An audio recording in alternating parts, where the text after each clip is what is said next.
BBC Urdu के Facebook live के साथ मैं हूं शहजाद मलिक और मैं इस वक्त रावलपिंडी के जो इलाका है 6 रोड उसके फ्लाईओवर पर मौजूद हूं, जहां पर पाकिस्तान तहरीक इंसाफ के चेयरमैन इमरान खान का जो स्टेज जो है वो तैयार किया जा रहा है।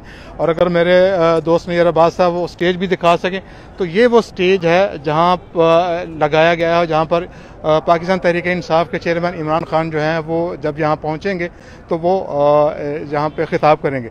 यहाँ का जो इस बारे में कुछ बता दूँ कि ये पहले ये फैज़ाबाद के करीब लगाना था, वहाँ से फिर पहले तो इंतज़ामिया ने इजाज़त दी, फिर उन्होंने इसको मनसूख कर दिया, फिर दोबारा यहाँ पर उन्होंने क्योंकि वहाँ पर काफ़ी हसास मकामात थे, इस वजह से उस सिक्योरिटी वजूहात की बिना पर उन्होंने इनको जो ज़राई इंतज़ामिया है वो उन्होंने PTI के जो अहलकार हैं उनको ये कहा कि आप उसको अपना वेन्यू जो है वो चेंज कर लें। तो फिर उन्होंने अपना वेन्यू चेंज किया और ये अब डबल रोड यानी 6 रोड पे, डबल रोड से थोड़ा सा आगे जो है वो उन्होंने लगाया हुआ है। और यहाँ से लेके यानी ये 6 रोड से लेके तो चांदनी चौक और चांदनी चौक से आगे जो बेनज़ीर भुट्टो हॉस्पिटल है वहाँ तक लगाया गया है। तो ये एक इसको कहा जा सकता है कि इसको जलसागाह का मुकाम डिक्लेयर किया गया है।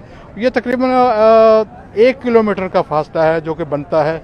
और इस हवाले से अभी तक जो कारकुनान हैं वो अभी तक तो बज़ाहिर इतनी तादाद में नहीं आए, लेकिन कुछ लोग आना जो है वो शुरू हो गए हैं। अभी जब इमरान खान आएंगे तो सबसे पहला मरहला तो ये होगा कि उन्हें उनका जो हेलीकॉप्टर है वो लैंड कहाँ पे करेगा, क्योंकि अभी तक इस्लामाबाद की ज़िला इंतज़ामिया ने उन्हें इजाज़त नहीं दी। तो फिर उसके बाद रावलपिंडी की इंतज़ामिया का यह कहना है कि अगर वो वहाँ से इजाज़त नहीं मिलती तो फिर जो बारानी यूनिवर्सिटी है जो कि इसके बिल्कुल करीब है, वहाँ पर जो इमरान खान का हेलीकॉप्टर है उसको लैंड करने की इजाज़त दी जाएगी। और वहाँ से फिर एक रैंप बनाया गया है जहाँ जिस गाड़ी में वो बैठ के वो जलसागाह पहुँचेंगे। यहाँ पर कुछ कारकुनान पहुँचे भी हैं और कुछ ख़वातीन कारकुनान भी हैं, तो हम उनसे बात करते हैं, उनसे पूछते हैं कि वो उन्हें यहाँ तक पहुँचने में कोई मुश्किलात का सामना तो नहीं करना पड़ा। जी, आप कहाँ से हैं? क्या नाम आपका? इस्लामाबाद से यास्मीन। अच्छा, तो आप यहाँ पर जलसे के लिए आए हैं, पाकिस्तान की खातिर निकले हैं या इमरान खान की खातिर निकले हैं? हम पाकिस्तान की खातिर निकले हैं और डेफिनेटली इमरान खान भी पाकिस्तान के लिए ही निकले, काम कर रहे हैं साथ में निकले हैं। तो ख़वातीन का काफ़ी तादाद में सियासी मामलात में जब से इमरान खान की जमात आई है तो ख़वातीन भी काफ़ी मुतहर्रिक हो गई। तो आपको लगता है कि इससे जो एक बैलेंस है, जेंडर बैलेंस जो है वो हो जाएगा? नहीं, पहले तो ये था कि आवाम को इतनी अवेयरनेस नहीं थी, आवाम को इतना शौर नहीं था, जो चीज़ें छुपी हुई थी वो सारी अब ज़ाहिर होना शुरू हो गई हैं। तो इमरान खान ने अवेयरनेस दी है, तो इसमें लेडीज़ का भी काफ़ी थी, लेडीज़ पहले भी, लेकिन अभी काफ़ी जो है उनमें इजाफा हुआ है। बल्कि लेडीज़ का क्या, बच्चों का, बूढ़ों का, सबका, जो जिनको पता नहीं था तो वो सारे ही आए आगे। तो आपके लिए यहाँ पे तो ज़ाहिर मुझे तो नहीं लग रहा कि कोई ख़वातीन के लिए कोई अलग इंक्लोजर बनाया गया है। अभी तो बनाएंगे, साथ में तैयारी कर रहे हैं। अभी तो उन्होंने स्टेज एक जगह से तोड़ा है, फिर दूसरी जगह साथ में बनाया है, तो वो सारे इसी में चीज़ थी। लेकिन ये कि अभी साथ साथ आ रहे हैं, 1 बजे का टाइम तो दिया हुआ है ना इन्होंने। पंजाब में तो आप लोगों की गवर्नमेंट है और आपकी गवर्नमेंट होने के बावजूद भी कभी उधर से उठाते हैं, कभी उधर उठाते हैं, कभी उधर उठाते हैं। इतना तो किसी सुतोले से भी सलूक नहीं किया जाता। तो आपकी तो गवर्नमेंट है वहाँ पे। वो कौन था? वो कौन था? तो अब तो सबको पता है ना कि वो कौन था, जिनकी पंजाब में गवर्नमेंट होते हुए भी जो है पीछे ऑर्डर्स किसी और के आ रहे हैं। तो ये जो है अब तो खैर सबको पता लग गया है। और अब तो उनकी कल तो उनकी 27 है, वो उनका लास्ट डे है, कल तो वो भी उतर जाएंगे। अब तो खैर सर जनरल बाजवा साहब जिन्होंने सारा कुछ करवाया है। नहीं, ये तो खैर आपकी अपनी सोच है, उस पर तो पाबंदी नहीं लगाई जा सकती। लेकिन इसके साथ साथ अगर आप समझते हैं कि अगर 2/3 अक्सरियत आपके पास नहीं है तो आपको छोड़ के जाना चाहिए। 2/3 अक्सरियत अगर नहीं है तो छोड़ के जाना चाहिए। देखें अब तो इलेक्शन होंगे तो फिर ये जितनी आवाम निकली हुई है इससे तो सबको आइडिया हो जाना चाहिए कि ये 2/3 अक्सरियत है या कि 3/3 अक्सरियत है। इसमें तो किसी को शक नहीं होना चाहिए। चलो, जब इलेक्शन होंगे तो फिर मामला जो है इसको आगे देखेंगे। यहाँ पर सिर्फ नौजवान ही नहीं बल्कि एक बुजुर्ग भी हमारे साथ हैं। बाबा जी अस्सलाम वालेकुम, क्या हाल है? ठीक है, कहाँ से आए हैं? पेशावर से। और क्यों आए? ये जलसे के लिए आए, धरने के लिए आए, लॉन्ग मार्च के लिए आए। रात को आए, रात इधर गुजारे फैज़ाबाद में। अब इंशाअल्लाह उस टाइम तक इधर रहेंगे जब तक हमारा मसला हल न हो जाए। तो कौन सा मसला है आपका? ये इलेक्शन। तो इलेक्शन में अगर आपको उन्होंने तारीख ना दी फिर क्या करेंगे? तो नहीं देंगे इंशाअल्लाह, हम धरना देंगे इधर इस्लामाबाद में। इस्लामाबाद में तो आपको इजाज़त नहीं मिली है, तो पिंडी है। मिल जाएगा ज़बरदस्त, जब जोर आएगा तो मिलेगा। अभी तक राणा परजोर नहीं आया। जब राणा परजोर आएगा इसका मुँह नीचे गिर जाएगा।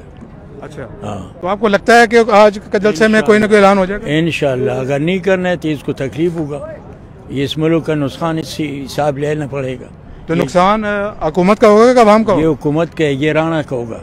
ये नवाज शरीफ, शहबाज शरीफ का, ये कंटेनर, ये जितना भी नुकसान हो रहा है आवाम का, इसका जिम्मेदार वही नवाज शरीफ और राणा है। तो आप अपने खर्चे पे आए हैं या कि कोई आपको लेके आया है? अपना खर्चे पर आए हूँ। कमरा लिए हुए 1000 रुपये पर, चाहे अपना नाश्ता अपना किए, खाना अपना खाए, कपड़े साथ लाए।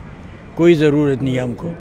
हम इस मुल्क के लिए हमने बहुत कुर्बानियाँ दी। 1965 में, 1971 में हिंदुस्तान में राणा का बच्चा उस हिंदुस्तान में कैद रहे, या बंगाल में रहे, या नवाज शरीफ का बेटा रहे, मैं रहूँ।